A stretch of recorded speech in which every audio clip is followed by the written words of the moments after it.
لوگوں کو ان کی خواہشوں کی چیزیں یعنی عورتیں اور بیٹے اور سونے اور چاندی کے بڑے بڑے ڈھیر اور نشان لگے ہوئے گھوڑے اور مویشی اور کھیتی بڑی زینت دار معلوم ہوتی ہیں، مگر یہ سب دنیا ہی کی زندگی کے سامان ہیں اور اللہ کے پاس بہت اچھا ٹھکانہ ہے۔ اے پیغمبر ان سے کہو کہ بھلا میں تم کو ایسی چیز بتاؤں جو ان چیزوں سے کہیں اچھی ہو؟ سنو، جو لوگ پرہیزگار ہیں ان کے لیے اللہ کے ہاں باغات بہشت ہیں جن کے نیچے نہریں بہ رہی ہیں، ان میں وہ ہمیشہ رہیں گے، اور پاکیزہ بیویاں ہیں، اور سب سے بڑھ کر اللہ کی خوشنودی۔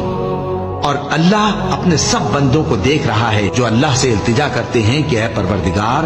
ہم ایمان لے آئے سو ہم کو ہمارے گناہ معاف فرما اور ہم کو دوزخ کے عذاب سے محفوظ رکھ۔ یہ وہ لوگ ہیں جو مشکلات میں صبر کرتے اور سچ بولتے اور عبادت میں لگے رہتے اور نیکی میں خرچ کرتے اور اوقات سحر میں گناہوں کی معافی مانگا کرتے ہیں۔